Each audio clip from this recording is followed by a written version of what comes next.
violent extremism, radicalization, banditry, cross-border conflicts, political instigated violence, and natural resource-based conflicts are a major security concern that have proved to be a hydra-headed challenge that does not have one simple solution.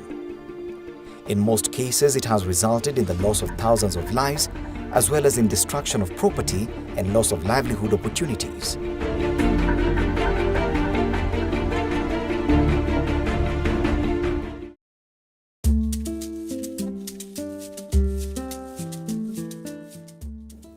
This is Mombasa, the second largest city in Kenya after Nairobi and home to many youth.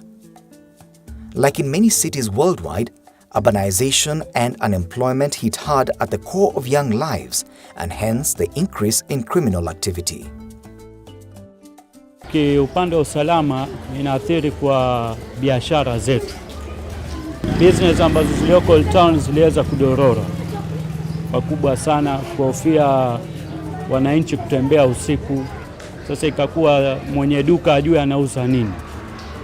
Mikate yanabaki, maziwa yanabaki. Tulikuwa karibu vijana 60 to 100, lakini nashukuru sote tulienda kwa masomo ya reform na serikali inatambua kwamba tumereform. Sasa hivi vijana tunajishughulisha na fishing, tunajishughulisha na car wash. Nawaambia kwamba sisi ni wale vijana wabaya na sasa hivi tumekuwa vijana wazuri, sio maisha ni mazuri tu. ACT, with support from the Royal Danish Embassy, has been implementing the peace, security and stability programs in 10 counties. Counties of greater need in peace building and harmony are Mombasa, Kwale, Kilifi, Kisumu, West Pokot, Kericho, Laikipia, Isiolo, Garissa and Nairobi. Peace, Security and Stability Program is a very unique design program that builds on an integrated approach that tries to address 3 types of conflicts. That is political conflicts, especially around governance and during elections. We're also working to address issues around countering violent extremism in the north, east and the coast. And we're also working to address natural resource-based conflicts. That's why you find us working in places like West Pokot and Isiolo. The PSS program, actually, one of its objectives is to support local Kenyan organizations to become champions for peace and security. And what we've done with the ACT is basically to support these organizations through granting them with funds, but also building their capacities, whether it's through organizational development, whether it's through training them on how to actually implement the programs. And I think this has been one of the greatest strengths for this partnership. We are very happy with the partnership we have with ACT, and through ACT with a number of both government institutions and civil society organizations. I think especially the work that ACT is doing on preventing radicalization, preventing violent extremism, I think is really important. Kenya Muslim Youth Alliance, KEMYA, through the Psychosocial Support Initiative, is opening up space for an enabling environment for the youth to maximize their potential in the use of non-violent ways of dealing with conflict in Mombasa and Kwale counties. Tumepoteza vijana wengi kuhusu masuala mazima ya masuala kama hao. Wengine wameenda Al-Shabaab, wengine wana risasi, wengine kukata mpanga kwa mapanga, sisi kwa sisi wanajua. Siku hizi mtu ni bodaboda, ananyoa kama vile lakini ako katika hayo masuala Al-Shabaab. Sasa kulikuwa na changamoto kuwa wao vijana hawana vitambulisho. Wao hawawezi kupata financial support from hizo financial institutions kama banks. Kwa hivyo imewasaidia wao sana kwa sababu wanatambulika kwanza, ile self identity. Hata pia serikali inawatambua kweli huyu ni Mkenya. Away from the coast and onto the western part of the country, Pamoja for Transformation is improving community safety and cohesion. The major activities are aimed at preventing and transforming political and criminal violence in Kisumu's central, east and west sub-counties. We were used to be arrogant people, but nowadays when the Pamoja trust come to our people, sahi watu wetu wa bodaboda ni watu ambao wako na heshima kubwa sana.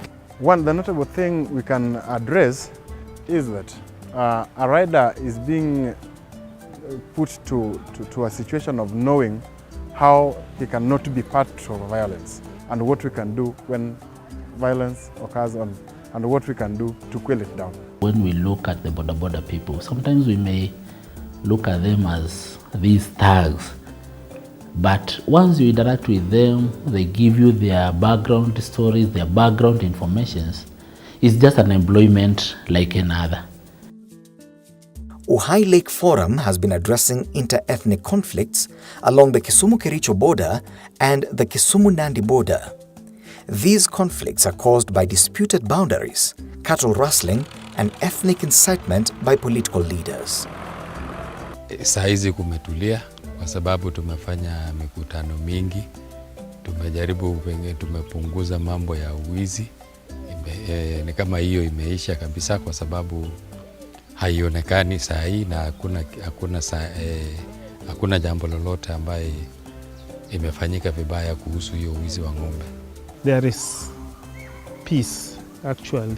You can notice that one was realized during the post-election violence, whereas Kisumu was burning, everywhere was burning, but in Katitu, in Kindu, in Sondu, where was usually very rampant of war, there was no much violence. It is the responsibility of the government to promote peace. Yes, it is. We use the debate to let them understand by themselves actually what the peace is doing to them in their life and even back at home.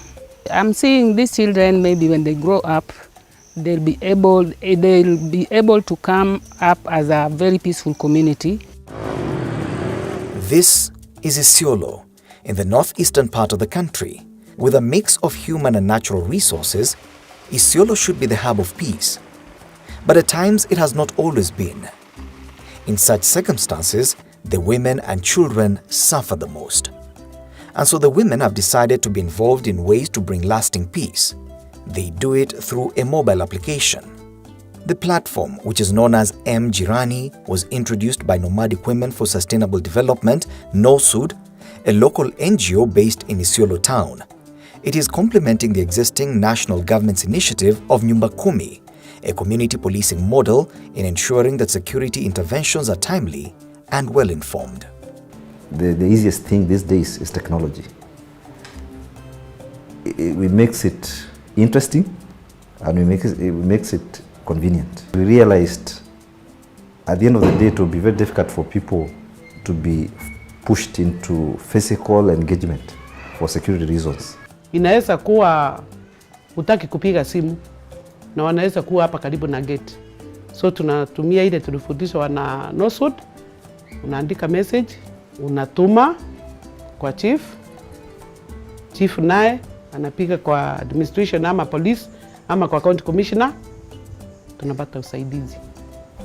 Isiolo County is one of the hunting grounds by terror organizations for new recruits into local and international terrorism. The project targets at-risk youth and young single mothers living mostly in the urban areas. Initially, communities were very scared and abrasive to discuss issues around violent extremism. But through our awareness creation, through our interactive sessions, through our community engagements, people are better placed to discuss these issues. Nimekuja hapa 2016. Nimekuja hapa kujisaidia na nimeanza na kushona nguo. Then nikamaliza tena nikaanza kushona maua. So maua nataka inisaidie in future.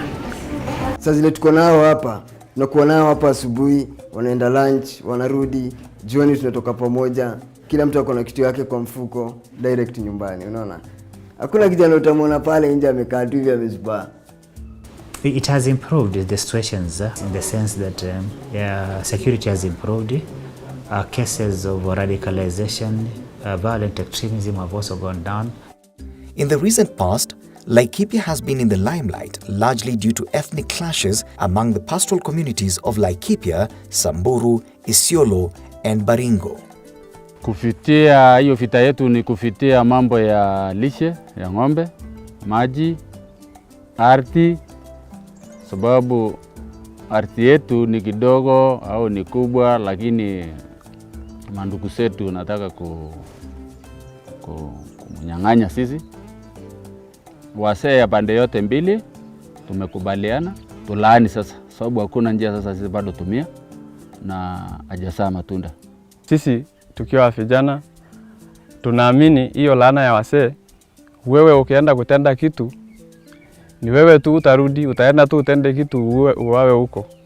Kwa hivyo kutoka hapo kitu ilitulia mpaka saizi hakuna kitu ilihappen tena.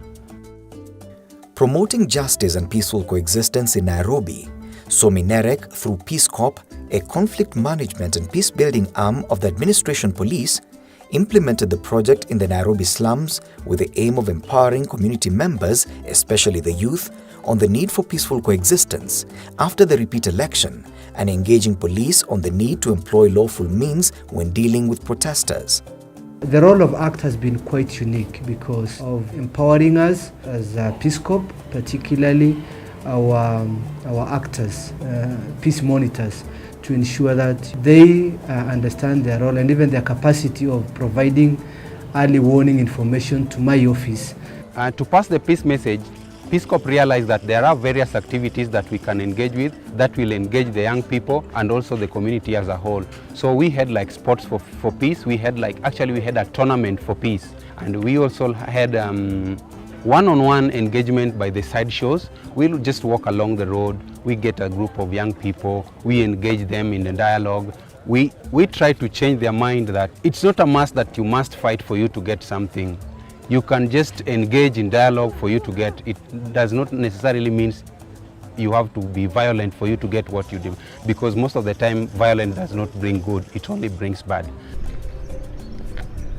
The vast plains of Masol, located within the larger Sigor constituency in West Pokot County, is attractive to those who do not know the ugly secrets of the plains. This is a hotspot. This area is synonymous with violent banditry. The area is rich in pasture and abundant water courtesy of River Weiwei and has a great agro-pastoralism potential. But this has not been exploited because of the sporadic incidents of cattle rustling, banditry and perennial savagery. Masol borders Turkana South, making it a battleground for Pokot and Turkana warriors. But not anymore, since a group of reformed warriors resorted to champion for peace in the region. We were able to get in touch with the community along these borders, but on dialogue. Basically it was dialogue, getting people to talk. Animosities were high, but we had to bring those tensions down and get people to reason together, talk to each other, talk to the community, talk to the leadership around, and see if we can have a success. The coastline of Malindi in the northern coast is a marvel any time of the year. The many tourists who visit this region tell a story of a town endowed in its own beauty and cherished. But that is until general elections are called in Kenya. In 2017, a campaign going by the name Tushauriane wa Pwani Wote, involving all the stakeholders in peace matters, helped turn around possible violence into peace. All stakeholders ama washikadau wote wanaokaa katika mji wa Malindi, wote ni muhimu katika swala zima la amani na usalama. Kama tungelikuwa tumelichukulia personal as a committee tusingetoboa. Tukashuhudia kule kuita washikadau wote, serikali ya kitaifa, serikali ya kaunti, wazee wa mitaa, vijana, wafanyabiashara, tulikaa sote na tukaona kwamba lazima tuzungumze kama jamii. In Mombasa, the Council of Imams and Preachers of Kenya, CIPK, is running Tuimarishe Amani Pwani. The project seeks to reduce the level of polarization, give positive answers to the questions and concerns by the youth, and also increase the level of trust and harmony among the youth, religious leaders, security agencies, and other community leaders as a way of reducing the appeal from the extremist or radical preachers and organizations. Moja ambayo ilimesababisha kidogo hali ya amani patikane ni kutumia majukwaa ya Ijumaa kwa maimamu, kupeana ujumbe ama message ya kisawasawa kwa waumini. Hatari ya kufanya kuondoka amani ambao ndani ya dini pia eleza na fujo matokeo yake ni yapi. Through preaching, through those rallies, young people are now beginning to understand. Instead of now doing, evil things, they are now becoming very positive young people. Vijana wengi ambao walikuwa labda wanaelekea mahali pabaya wamejaribu kurudi katika njia ya usawa, ingawa si wote, lakini tunaweza tukasema wengi wao wameweza kurudi katika msimamo wa sawa. If you mobilize communities, organize them properly, give them the knowledge and the information they need, and link them with the government and other institutions, particularly religious leaders as well, and build trust. And I underline trust because without trust it is not possible for them to positively relate. You can actually significantly improve the peace and security in a country. Amani ni nini? Jibu likaja kichwani, ni waambi ni hapwani. Amani ni kama yai, wa Kenya tulichungeni. Amani ni kama yai, liwe letu akilini. Kudharau haifai, tatutuke mikononi. Tukajichoma na chai, na kusema tuioni. Amani ni kama yai, wa Kenya tulichungeni.